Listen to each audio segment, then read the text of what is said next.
chief armament officer retired from the Air Force recently, and he made a public disclosure to one of the newsprints that it is armed, because he personally was the armament officer and he armed it.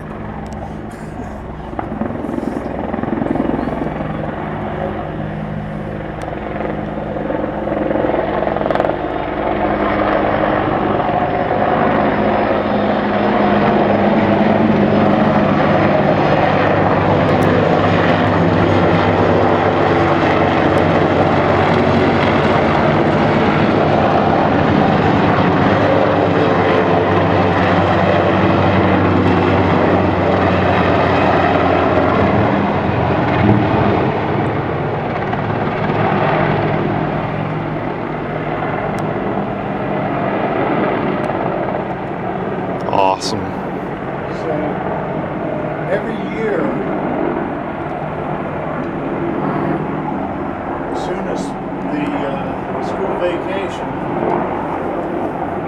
comes, there's a group of professors who deals in oceanography, and the crew of volunteer students goes out and they work around the clock out there, trying to come up with that, find the location of the bomb.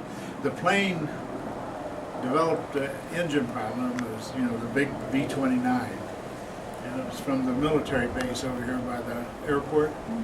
And they were coming around, making an approach for landing, and they decided that they couldn't make it, so they ditched the bomb.